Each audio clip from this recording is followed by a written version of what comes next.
اور ایک بات میں آپ کو بتاؤں، دنیا کو پتا ہے جس دن ان جوانوں کو حسن مجتبیٰ کی جوانی کا تقدس مل گیا، جس دن ان جوانوں کو حسین اعظم کی جوانی کا تقدس مل گیا، جس دن ان جوانوں کو خالد بن ولید کی جوانی کا تقدس مل گیا، جس دن ان جوانوں کو حضرت امام قاسم کی جوانی کا تقدس مل گیا، جس دن ان جوانوں کو امام علی اکبر کی جوانی کا تقدس مل گیا، جس دن ان جوانوں کو صلاح الدین ایوبی کی جوانی کا تقدس مل گیا، جس دن ان جوانوں کو طارق بن زیاد کی جوانی کا تقدس مل گیا، تو یاد رکھنا دنیا میں باطل کو قدم رکھنے کے لیے جگہ نہیں ملے گی۔ اس لیے منظم سازش کے تحت وہ ہمارے جوانوں کو امام حسین کی جوانی ملنے نہیں دینا چاہتے، امام حسن کی جوانی کے قریب جانے نہیں دینا چاہتے، طارق بن زیاد کی جوانی کے قریب جانے نہیں دینا چاہتے۔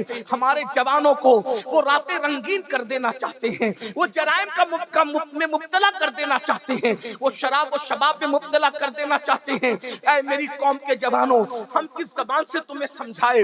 جلسوں میں تم بہت شوق سے آتے ہو، لیکن کتنے جرائم میں مبتلا ہو کر اپنی جوانی کو برباد کر رہے ہو۔ خدا کے لیے جوانی کے اندر گناہ کر کے اللہ کو ناراض مت کرو، ورنہ ایک وقت وہ آئے گا۔ اللہ اکبر۔ سید الطائفہ حضرت سیدنا جنید بغدادی فرماتے ہیں، جب جوانی میں کوئی پاپ کرتا ہے، جوانی میں کوئی جرم کرتا ہے، جوانی میں کوئی اللہ کی نافرمانی کرتا ہے، تو اللہ رب العزت اس کو اتنا دردناک بڑھاپا دیتا ہے، اتنا ذلیل بڑھاپا دیتا ہے، اتنا رسوا کن بڑھاپا دیتا ہے کہ بڑھاپے میں انسان موت مانگتا ہے، موت کمبل میں منہ چھپا چھپا کے روتا ہے، مگر اس کو موت نہیں آتی۔ اتنا ذلیل ہوتا ہے جوانی میں پاپ کرنے والا کہ جب وہ بھیک مانگتا ہے تو لوگ اس کو بھیک نہیں دیتے۔ جن بچوں نے ماں باپ کو لات مار کے گھر سے نکال دیا، میں ان بچوں کی تائید نہیں کر رہا ہوں، لیکن ذرا غور کرنا، جن کو اولاد نے لات مار کے گھر سے نکالا ہے ان کی جوانی کی اسٹڈی کرو۔ اللہ اکبر۔ آج جو مسجد کے زینے پر بیٹھ کر کے بھیک مانگ رہے ہیں ان کی جوانی کی اسٹڈی کرو۔ آپ کیا سمجھتے ہو؟ قدرت دور نہیں ہے، قدرت بہت قریب ہے، اور میرے اللہ کا اعلان ہے، ان بطش ربک لشدید، تیرے رب کی پکڑ بڑی سخت ہے۔ جوانی میں زنا کرو گے، جوانی میں لڑکوں کے ساتھ پاپ کرو گے، جوانی میں نشہ کرو گے، جوانی میں عورتوں پر گندی نظر ڈالو گے، جوانی میں مسجدوں کو ویران کرو گے، قدرت اتنا ذلیل بڑھاپا مسلط کرے گی کہ موت مانگو گے تو موت بھی نہیں ہے، راتوں کو تارے گنتے گنتے گزارو گے۔ آپ کیا سمجھتے ہو گناہ کو؟ جہاں گناہ ہے وہاں فنا ہے۔ شیطان نے ہمارے جوانوں کی سوچ کو اغوا کیا، لیکن اس جوانی میں پاپ کرنے سے پہلے سوچو، اگر بڑھاپا ذلیل آیا تو کیا کرو؟ اللہ نے بڑھاپے کے اندر لا علاج امراض میں مبتلا کر دیا تو کیا کرو گے؟ حضرت سیدنا ابن رجب حنبلی رحمت اللہ تعالی علیہ اپنے رسائل میں لکھتے ہیں کہ حضرت سیدنا امام ابو طیب طبری رحمت اللہ تعالی علیہ 100 سال کی عمر میں بھی 30 سال کے جوانوں کی طرح بالکل اللہ اکبر، اللہ سبحان اللہ۔ یہ ابن رجب حنبلی کون ہے؟ حضور غوث پاک کے مریدوں کے مرید ہیں، غوث پاک کے دیکھنے والوں کو دیکھا ہے۔ ابو طیب طبری کے بارے میں کہتے ہیں 30 سال کی طرح فٹ تھے، 100 سال کی عمر میں بھی۔ لوگوں نے پوچھا، اے ابو طیب طبری، آپ 100 سال کی عمر میں اتنے فٹ کیوں ہیں؟ تو ابو طیب طبری فرماتے ہیں، میں نے جوانی کو گناہ سے بچایا۔ جملے پہ توجہ کریں، فرماتے میں نے جوانی کو گناہوں سے بچایا، اللہ نے مجھے بڑھاپے میں بیماریوں سے بچا کر کے تبارک و تعالیٰ نے صحت و قوت عطا فرمایا۔ سبحان اللہ، سبحان اللہ۔ حضرت طاؤس العلماء سید الطائفہ جنید بغدادی رضی اللہ تعالیٰ بغداد کے بازار سے گزر رہے، ایک بڈھا لوگوں سے بھیک مانگ رہا ہے، بڈھا بھیک مانگ رہا ہے، بغداد والے اس کو بھیک بھی نہیں دیتے۔ کسی نے کہا، امام بغداد کے لوگ اتنے بے مربت ہو گئے، اس قدر بغداد کے لوگ بے مربت ہو گئے کہ وہ ایک بڈھے کو بھیک بھی نہیں دیتے. حضرت جنید بغدادی نے فرمایا بیٹا جا کر کے اس بڈھے کی زندگی کی تحقیق کر لو, ضرور اس بڈھے نے جوانی میں اللہ کی نافرمانی کی ہوگی, تب اللہ نے اس کو اتنا ذلیل بڑھاپا مسلط کیا کہ آج اس کو کوئی بھیک دینے کے لیے تیار نہیں. میں نے پہلے ہی کہا تھا کہ طویل گفتگو نہیں کروں گا, بس میں اپنی گفتگو سمیٹ رہا ہوں, توجہ سے سن لو تھوڑی دیر. مجھے پتا ہے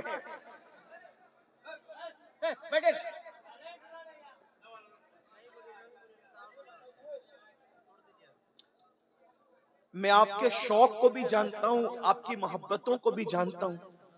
آپ یہ جو شور کر رہے ہیں صرف مجھے دیکھنے کے لیے کر رہے ہیں, لیکن ایک بات آپ سے کہتا ہوں, میرا چہرہ اتنا قیمتی نہیں ہے جتنا رسول اللہ کی حدیث قیمتی. کیا بات ہے, واہ واہ.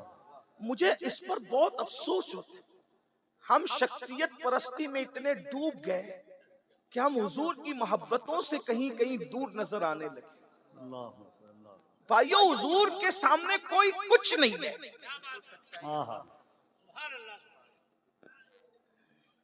اگر آپ حضور سے زیادہ کسی سے محبت کرتے ہیں تو آپ مومن نہیں ہیں, اور اگر آپ سب سے زیادہ حضور سے محبت کرتے ہیں تو پھر آپ کو کسی کا چہرہ دیکھنے سے زیادہ حضور کے حدیث کا خیال ہونا چاہیے, حضور علیہ السلام کے فرمان کا خیال ہونا چاہیے. یہی تو رونا ہے ہم اہل سنت میں, ہم عشق کے دعوے دار ہیں لیکن حضور کے عشق میں ہم کمزور ہوتے جا رہے ہیں. ہم نے دوسری شخصیتوں کو پتہ نہیں کتنے بڑے بڑے بت بنا کر کے اب ان کی طرف توجہ کرنا شروع کر دیا, حالانکہ اللہ کی عزت کی قسم فاروق اعظم جیسی ہستی نے جب کہا کہ میں اپنی جان کے علاوہ سب سے زیادہ آپ سے پیار کرتا ہوں, تو رسول اللہ نے ان کے لیے کہا تھا ابھی تو کامل مومن نہیں ہوا. بے شک بے شک بے شک, کیونکہ ابھی تو اپنی جان سے زیادہ مجھ سے پیار نہیں کرتا, لیکن جب تربیت کے مراحل پورے ہوئے اور فاروق اعظم پر نظر پڑی تو فاروق اعظم جب فنائیت کی منزل پر پہنچے تو کہا یا رسول اللہ اب اپنی جان سے زیادہ آپ سے پیار کرتا ہوں. تو میرے نبی نے فرمایا آج تیرا ایمان مکمل ہو گیا. میرے امام کہتے ہیں اللہ کی سرتاب قدم شان ہے یہ, انسان ہی انسان وہ انسان ہے یہ. قرآن تو ایمان بتاتا ہے انہیں, ایمان یہ کہتا ہے میری جان ہے یہ. سبحان اللہ. بھائیو ہم لوگ کوئی اسٹار لوگ نہیں ہیں, ہم لوگ کوئی نچنیے لوگ نہیں ہیں, کیا بات, ہم حضور کے فقیر ہیں. ہمیں جو عزتیں ملی ہے وہ صرف حضور کے ذکر کی وجہ سے, بے شک.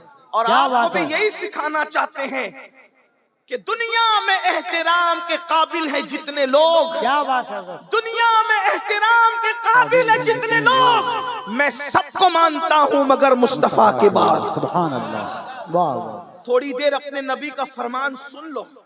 ہمارے یہ چہرے اتنے قیمتی نہیں ہیں, اگر اللہ رحم کرے تو رحم کرے, اور اللہ نہ کرے اگر اس کا رحم نہ ہو تو اسی چہرے کو قبر کے کیڑوں نے کھانا ہے. ہماری اوقات کیا, ہماری حیثیت کیا ہے. تھوڑی دیر اطمینان سے سنو, میں بیٹھنے کے لیے نہیں کہہ رہا ہوں کیونکہ میں نے پہلے کہا بیٹھنے کو جگہ نہیں ہے, لیکن تھوڑی دیر سنو, بہت اچھے سے سن رہے ہو. اللہ سلامت رکھے میر پور والوں, اللہ تعالیٰ آپ سب کو سلامت رکھے. کیا عرض کر رہا تھا کہ جوانی کو اگر غلط استعمال کرو گے تو بڑھاپا اتنا دردناک مسلط کرے گا. اللہ میں نہیں کہہ رہا ہوں, صوفیہ کہہ رہے ہیں, بزرگان دین کہہ رہے ہیں, تارے گنتے لوگ, اور جو جوانی میں پاپ نہیں کرتے اللہ کی عبادت کرتے ہیں ان کا بڑھاپا بہت خوبصورت گزرتا ہے. میں 2-3 گناہ کا ذکر کر کے نتیجہ پیش کر کے بات پوری کر رہا ہوں. آج سب سے بڑا گناہ جو ہمارے سماج میں ہو رہا ہے, سب سے بڑا گناہ جو اللہ کے نزدیک ہے وہ ہے بے نمازی پن. ہم نماز نہیں پڑھتے. نماز نہ پڑھنا کیا ہے؟ زنا سے بھی بڑا گناہ ہے نماز کو چھوڑنا, قتل سے بھی بڑا گناہ ہے نماز کو چھوڑنا. لیکن ہمارے کانوں پہ جو نہیں رہی. ہم کسی کو قتل کرنے سے ڈرتے ہیں, ڈرنا بھی چاہیے, لیکن ہم نماز چھوڑنے سے نہیں ڈرتے. ڈرنے سے نماز چھوٹ رہی ہے. بلکہ میں تو یہ رونا روتا ہوں اکثر ہر جگہ. میں تو یہی کہتا ہوں کہ کاش کہ ہم سب مل کر ہماری قوم کی نماز پر ہی محنت کریں، کیونکہ جس دن میری قوم نمازی بنے گی اس دن یہ سارے جرائم اور گناہ برائیاں اور اصلاح معاشرہ کے جلسے کی جو وہ ضرورت ہی ختم ہو جائے گی۔ کیوں؟ کیونکہ نماز سے بڑھ کر معاشرے کی اصلاح کے لیے کوئی نسخہ ہمارے پاس نہیں ہے۔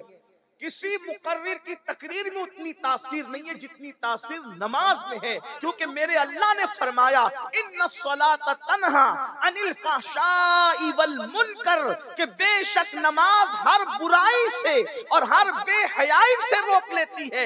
ایک جوان کے بارے میں صحابہ نے شکایت کی، یا رسول اللہ یہ جوان گناہ کرتا ہے، تو میرے سچے صادق و مصدوق نبی نے پوچھا کیا یہ جوان جس کے گناہ کی شکایت کر رہے ہو وہ نماز بھی پڑھتا ہے؟ تو صحابہ کرام نے عرض کیا یا رسول اللہ ہاں وہ نماز بھی پڑھتا ہے۔ تو آقا نے ارشاد فرمایا اگر یہ نماز پڑھتا ہے تو ایک دن اس کی نماز اس کو برائی سے روک لے گی۔ چند ہی دن گزرے تھے کہ اس نے نماز کی برکت سے اس کے گناہ چھوٹ گئے۔ میرے آقا صلی اللہ علیہ وآلہ وسلم کے دیوانوں، تو میں عرض یہ کر رہا تھا جلدی جلدی 2-3 ہی گناہ پڑھنا ہے مجھے، لیکن دل کے کانوں سے سن لو، اپنی آخرت سنوار لو، ورنہ بڑھاپا بڑا دردناک ہوگا۔ جا کر ان بڈھوں سے پوچھو جو پوتوں کو بلاتے ہیں تو پوتا بھی آنے کو تیار نہیں، جو پوتیوں کو بلاتے ہیں تو پوتیاں جو ہے وہ گود سے نکل کر کے بھاگ جاتی ہیں۔ اللہ اکبر۔ اور بیوی کا تو حال یہ ہے، نفرتوں کی دیوار اتنی بڑی بڑھاپے میں کھڑی ہو جاتی ہے کہ بڑے میاں اور بڑی بی کے ملنے کے بھی چانسز ختم ہو جاتے ہیں۔ اللہ اکبر، اللہ اکبر۔ بہت مجبور بڑھاپا ان کا ہے جنہوں نے جوانی میں پاپ کیے۔ لیکن ایک بات آپ کو بتاؤں، جو اللہ والے جوانی میں گناہ سے بچتے ہیں بڈھے ہو جاتے ہیں، چلنے کے قابل نہیں رہتے، لکڑی ٹیک کر کے چلتے ہیں، پھر بھی خدا ان کو اتنی عزت دیتا ہے کہ لوگ 200 300 کلومیٹر کا سفر طے کر کے صرف ان کی دعائیں لینے کے لیے آتے ہیں۔ اللہ اکبر۔ معصوم ملت دعا کر دو، سعید ملت دعا کر دو، تاج الشریعہ دعا کر دو، محدث اعظم دعا کر دو، مفتی اعظم دعا کر دو۔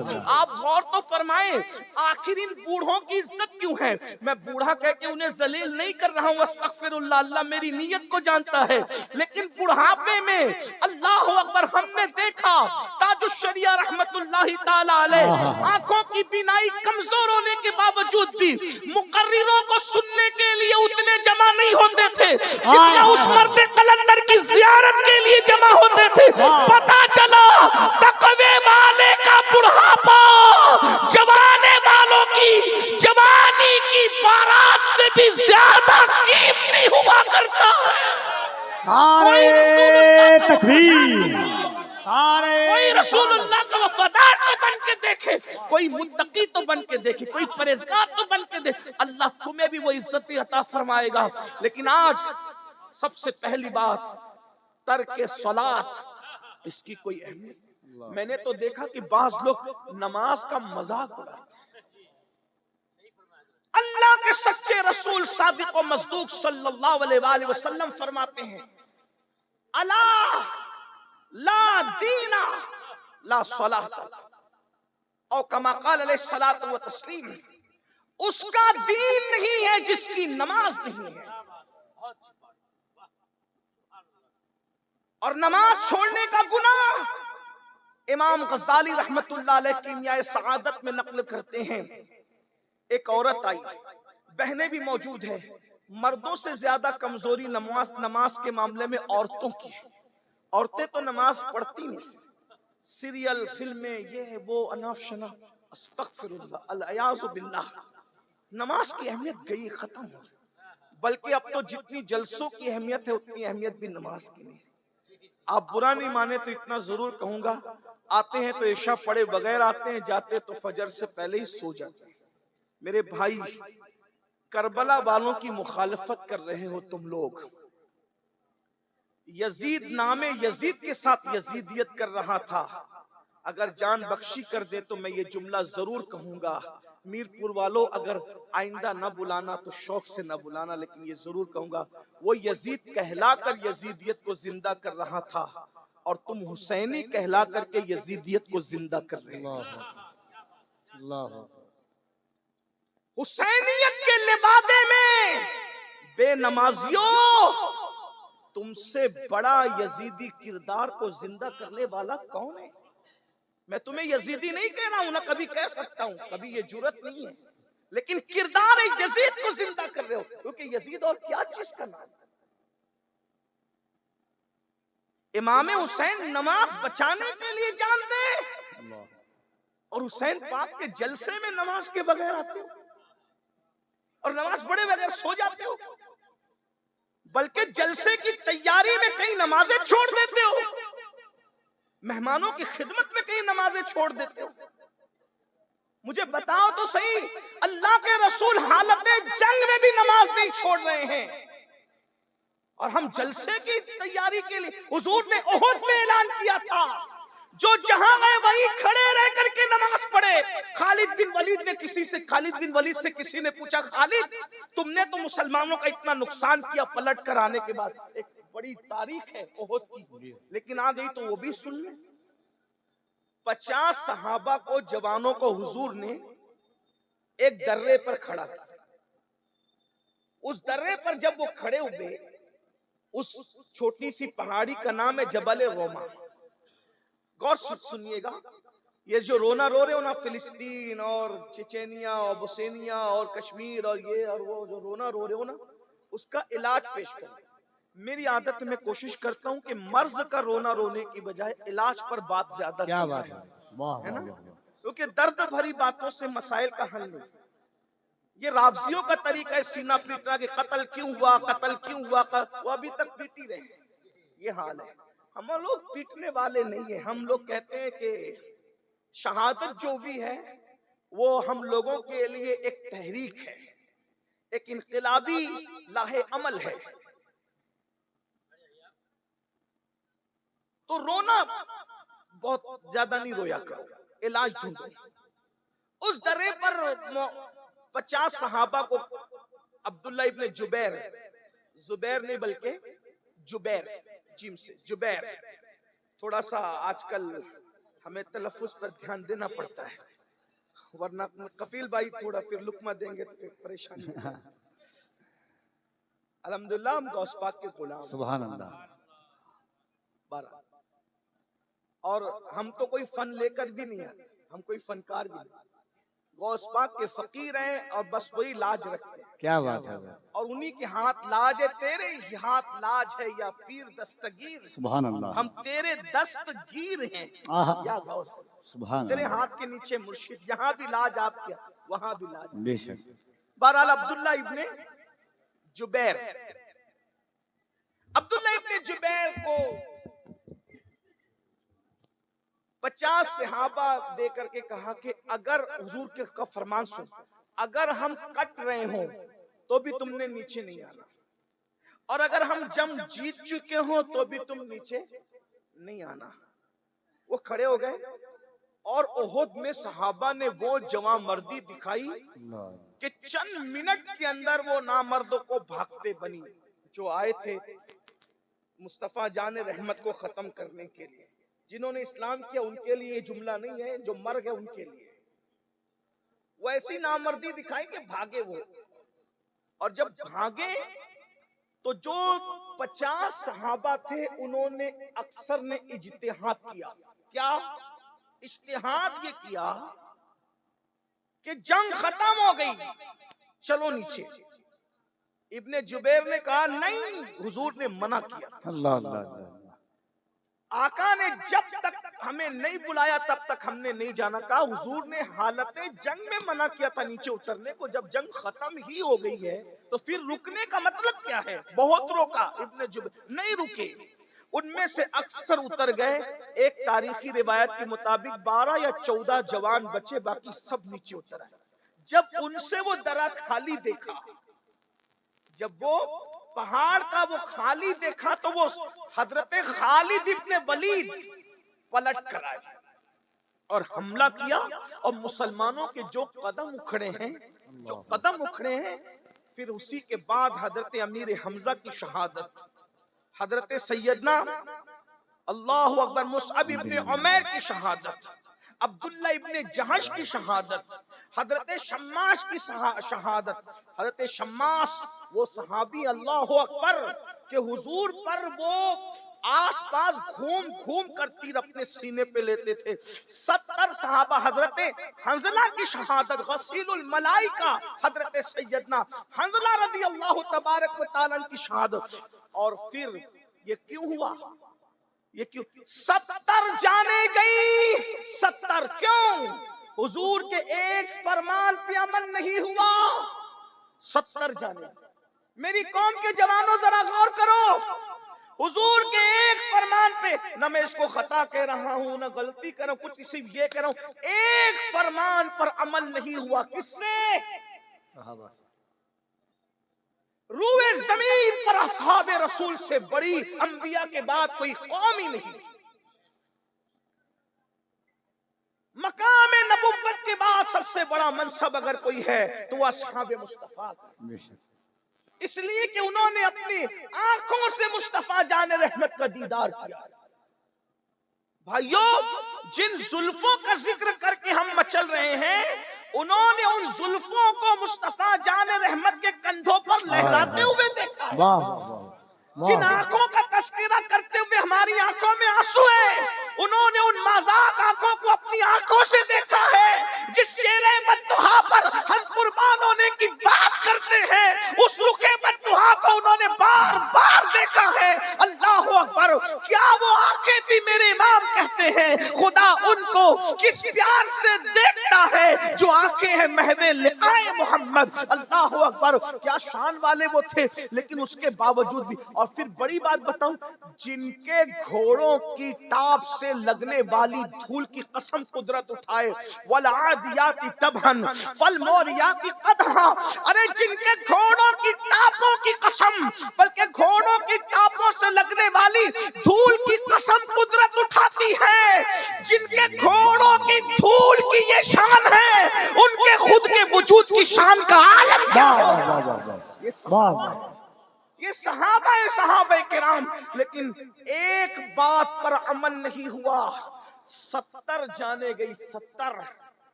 50 سے زیادہ عورتیں بیوہ ہوئی.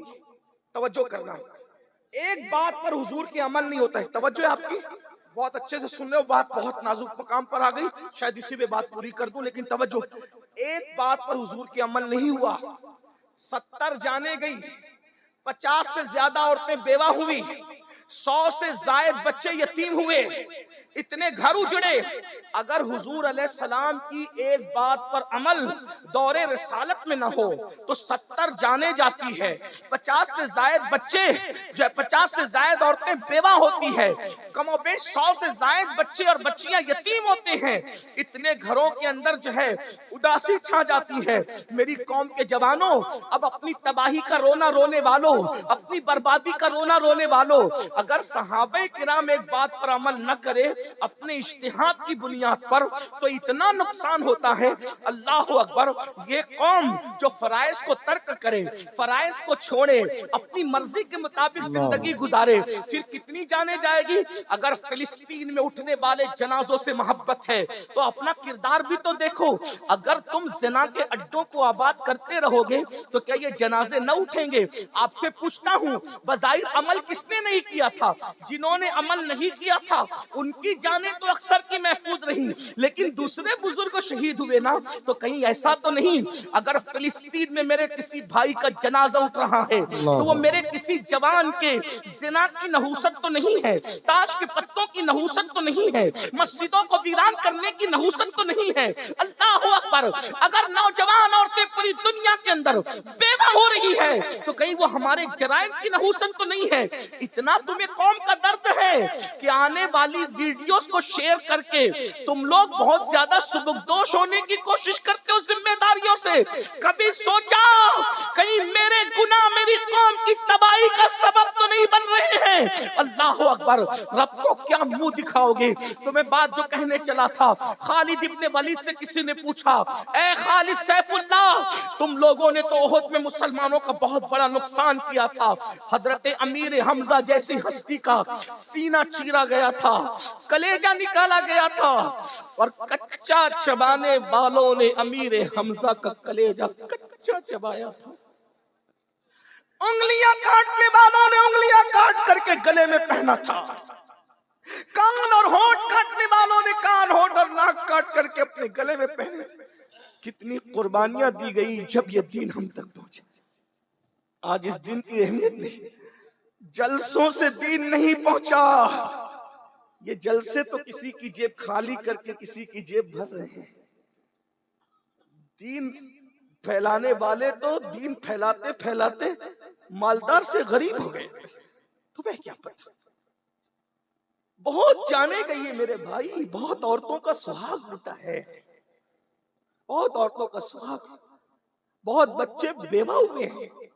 بہت گھروں میں چراغ بجھے تب دین کا چراغ روشن ہوا ہے. ارے خود اوروں کا گھر تو جانے دو. خود اللہ کے رسول کا جو گھر تھا اس کا کیا حال تھا. جس دن رسول اللہ نے نکاح کیا تھا سیدہ خدیجۃ الکبریٰ کے ساتھ, اس دن خدیجہ اتنی مالدار تھی کہ ملکہ تجار کہلاتی. بہنوں کی توجہ. بہت تکلیف, بہت مصیبتیں, بہت قربانیاں اس دین کے پیچھے. آج لوگ دین کی خدمت کرتے کرتے غریب مالدار ہو رہے ہیں. لیکن یہ اس دور کی بات ہے جب مالدار لوگ دین کی خدمت کرتے کرتے غریب ہو رہے ہیں. سیدہ خدیجۃ الکبریٰ جس دن حضور کے ساتھ نکاح ہوا ہے پورے مکے کے سب سے مالدار عورت. سب سے مالدار عورت. اتنا مال کہ پورے مکے والوں کا مال جمع کرو تو خدیجہ کے مال کا 10% بنتا تھا. کوئی مبالغہ نہیں کہہ رہا ہوں. تاریخ میں کہیں بھی چیلنج کر سکتے اس کو. حالانکہ میں چیلنج والا آدمی نہیں, طالب علم ہوں. خدیجہ کا پہلا اونٹ مال سے بھرا ہوا گھر کے پاس کھڑا ہوتا تھا تو آخری اونٹ جو ہے مکۃ المکرمہ کی سرحد کو پار کرتا تھا. اتنی مالدار تھی وہ خاتون جسے سیدہ فاطمہ الزہرا کی امی ہونے کا شرف تھا, جسے حسنین کی نانی ہونے کا شرف. لیکن میری بہنوں کو بھی بتا دیا جائے, نماز سے دور بہنوں, زیور اور کپڑوں میں ڈوب کر کے زندگی گزارنے والی میری بہنوں, سیریل کی اداکارہ کو آئیڈیل بنانے والی میری بہنوں, تمہیں پتا ہونا چاہیے جس دن سیدہ خدیجہ کی زندگی کا آخری دن تھا اس دن خدیجۃ الکبریٰ کے گھر میں چراغ جلانے کے لیے تیل بھی نہیں تھا. اتنی مالدار خاتون اتنی غریب ہو گئی تھی کہ اس کے گھر میں کئی دن سے چولہا نہیں جلا تھا. یہ دین کی قربانی.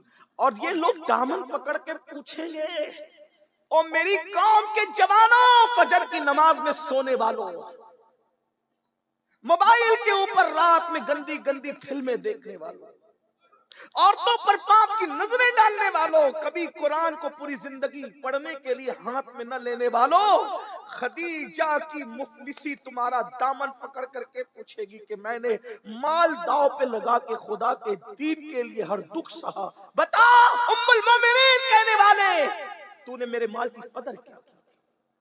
کیا جواب دو گے سیدہ کی امی کو؟ اور جو سیدہ کی ماں کی بارگاہ میں ناکام ہوگا, کیا حسنین کریمین اس کا ہاتھ پکڑ کے جنت میں لے جائیں گے؟ ہمیں کبھی ان کے درد کا درد ہے, ان کے دکھوں کا درد ہے, ان کی قربانیوں کا احساس ہے. سن لیں, بات آئی تو سن لیں. یہ خدیجۃ الکبریٰ ہے.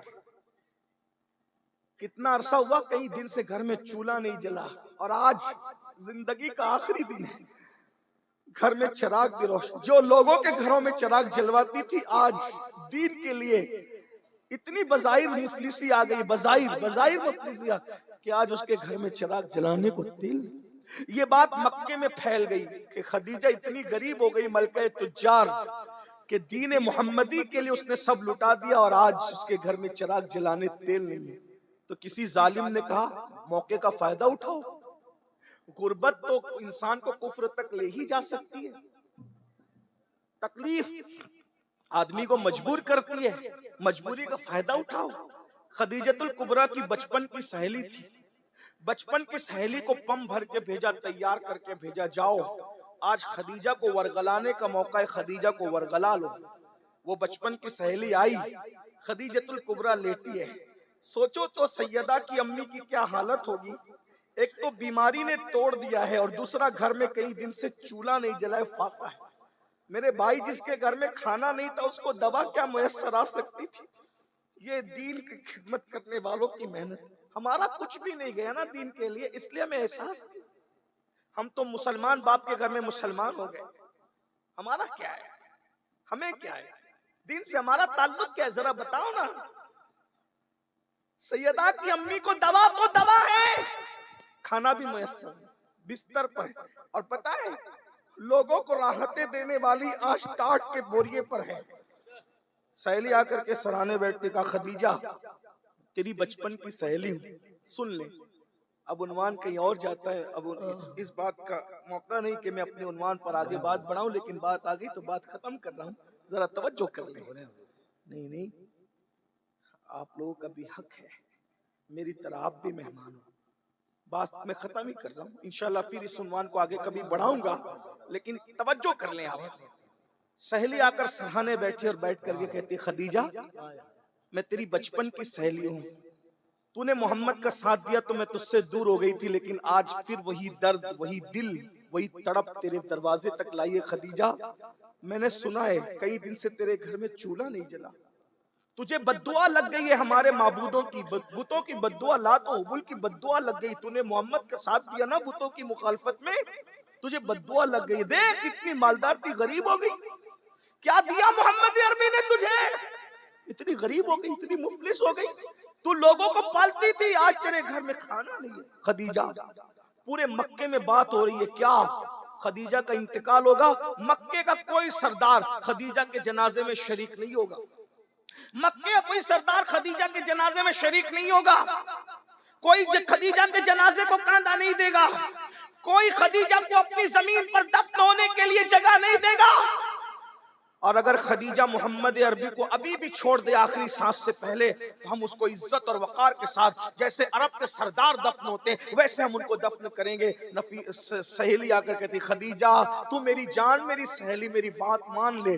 اور پھر کہتی ہے یہ غربت، یہ تنگ دستی، یہ پریشانی، ارے تیرے شوہر کے پاس کفن بھی نہیں ہے تجھے کفنانے کے لیے، تو کس کی باتوں میں آ گئی؟ سیدہ خدیجۃ الکبریٰ کل ایمان کی ساس، سیدہ کائنات کی والدہ، سرداران جنت کی نانی، سیدہ آمنہ خاتون کی بہو، سید العالمین کے نکاح میں سب سے پہلے آ کر ان کے حرم کو آباد کرنے والی ہم سب کی پہلی ام المومنین، جس کو عرش سے خدا سلام نازل کرے، وہ خدیجۃ الکبریٰ ہے. تمہارے نزدیک تو کپڑے اور زیور سبھی ہے نا، لیکن یہاں مرتبہ تو دیکھو، ہے کائنات کی کوئی ایسی عورت جس کے لیے عرش سے سلام آتا. اگر وہ ہے تو وہ سیدہ کی امی ہے، سیدہ خدیجۃ الکبریٰ. جب سہیلی کی بات سنی، طاقت نہیں تھی اٹھنے کی، مگر پوری قوت ایمانی نے پھر سہارا دیا، اٹھ کے بیٹھ گئی اور سہیلی کی آنکھوں میں آنکھیں ڈال کے کہا کیا بک رہی ہو؟ لات و حبل کی بددعا مجھے لگے گی؟ ارے جو اپنے ناک پر بیٹھی ہوئی مکھی کو نہ ہٹا سکے ان کی بددعا مجھے کیا لگے گی؟ جو بولنا نہ جانتے ان کی بددعا. اور تو کہتی ہے کہ محمد عربی نے کیا دیا؟ ارے مجھے اتنا بڑا بنا دیا کہ محمد عربی کا خدا مجھے آسمان سے سلام بھیجتا ہے. اس سے بڑا مرتبہ کسی عورت کا ہو تو بتاؤ. کائنات کی ام المومنین بنا دیا مجھے. ارے 2 مرتبہ بیوہ ہونے والی کو جس نے ام المومنین کائنات کے لیے بنایا، اس سے بڑا مرتبہ کیا چاہیے؟ اور سن میری سہیلی، تو کہہ رہی ہے کہ میں نے نادانی اور بے خبری میں محمد کا کلمہ پڑھا، شوہر کی محبت میں پڑھا، میں نے ہمدردی میں پڑھا، میں نے مربت میں پڑھا. سن لے جملہ غور کرے خدیجۃ الکبریٰ کا.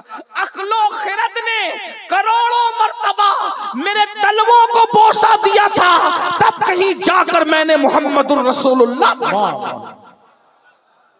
اور تو کہتی میں چھوڑ دوں؟ اور سن، جا کر ان مکے کے گنڈوں سے کہہ دینا وہ مجھے کاندھا نہیں دیں گے، مجھے ان کے کاندھوں کی ضرورت بھی نہیں ہے، مجھے آخری نبی کا کاندھا کافی ہے. اور اگر وہ مجھے کاندھا نہیں دیں گے تو فرشتے آئیں گے کاندھا دینے کے لیے، کیونکہ میرا شوہر مخدوم ملائکہ ہے. ملائکہ جس کے خدام ہے، میرے شوہر کی شان یہ ہے، مجھے فرشتے کاندھا دینے کے لیے آئیں گے. اور اگر مکے کی زمین میں مجھے دفن نہیں کرنے دیا گیا تو مجھے زمین غیرت میں دفن کیا جائے گا. میری سہیلی تو مجھے کیا ورغلانے آئی ہے. یہ بات ہو رہی تھی، اتنے میں حضور آ گئے. سہیلی کے ساتھ تنہائی میں یہ بات، اتنے میں حضور آ گئے. آقا نے سیدہ خدیجہ کے سر پہ ہاتھ رکھا اور ہاتھ رکھ کے پوچھا خدیجہ کیسی ہو؟ خدیجہ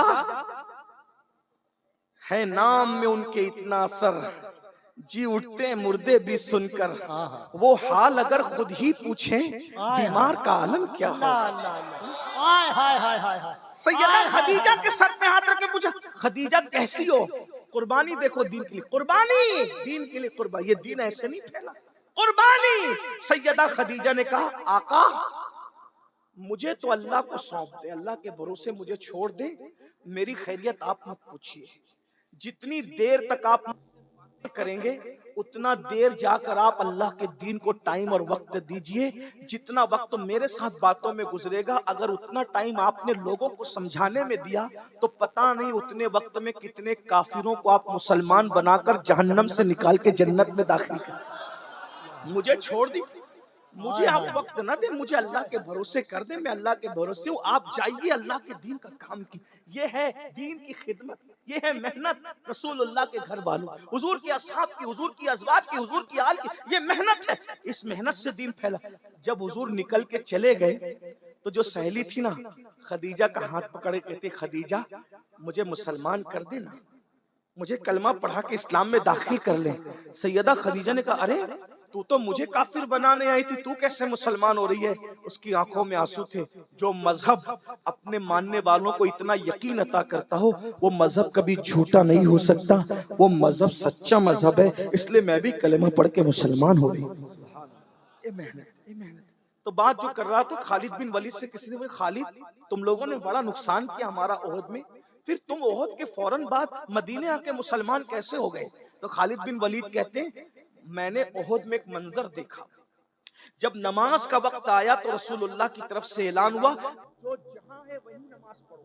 تو ہر مسلمان وہی کھڑے ہو کے نماز پڑھ رہا تھا. ہم نے سوچا مسلمان کے ہاتھ بند گئے نماز میں، اب ان کو قتل کرنا آسان ہے. لیکن ہم نے دیکھا جیسے کوئی تلوار اس نمازی پہ اٹھاتا، اس تلوار کے اٹھنے سے پہلے غیبی تلوار آتی اور اس کو کاٹنے والے کو کاٹ دیتی.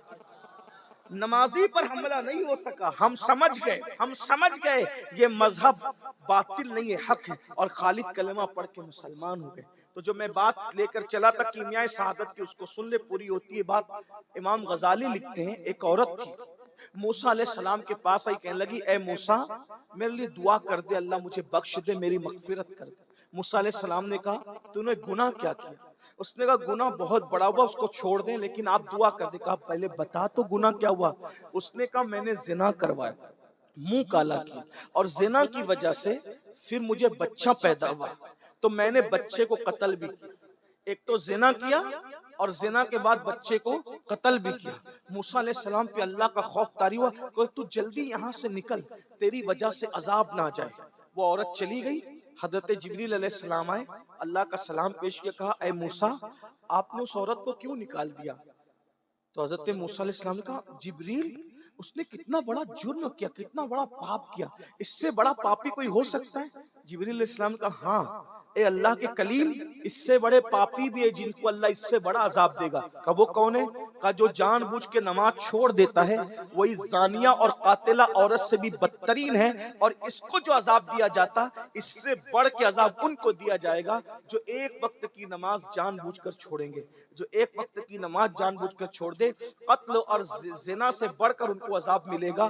تو جو پانچوں وقت نماز نہیں پڑھتے، فجر میں مسجد نہیں جاتے، ظہر میں نہیں جاتے، گھوم رہے ہیں اپنی مرضی سے چل رہے ہیں، میرے بھائیوں مرنا ہے، ایمان پہ مرنا چاہتے ہو، ایمان سلامت لے جانا چاہتے ہو، نماز کی پابندی کرو، نمازیں پڑھو، گناہ چھوڑو.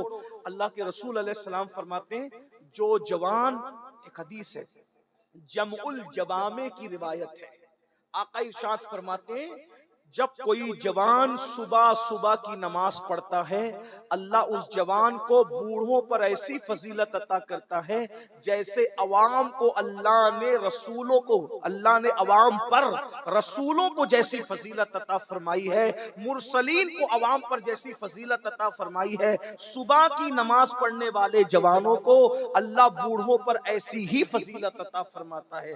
رسولوں جیسی فضیلت جوانوں کو ملتی ہے صبح کی نماز کی برکت سے، یہ ہے جوانی کی عبادت۔ لیکن افسوس میرے بھائی، آپ یہ مت سوچنا کیا امین القادری آپ سے یہ کہہ رہا ہے انجوائے نہ کریں، کھائیں نہیں، پیے نہیں، پکنک نہ کریں، ایسی بات نہیں، سب انجوائے کرو، بھرپور انجوائے کرو، حرام کام مت کرو۔ بس باغ گھومنے جاؤ، حرام کام مت کرو، نعتیں سنو، گانے مت سنو، درود شریف پڑھو، غیبت مت کرو، چگلی مت کرو، کسی عورت پر پاپ کی نظر مت ڈالو، کیونکہ اللہ کے رسول کا دیدار انہی آنکھوں سے کرنا ہے قبر میں۔ جو آنکھیں حضور کو دیکھنے والی ہے وہ آنکھوں سے کسی عورت پر پاپ کی نظر کیسے ڈال سکتے ہو؟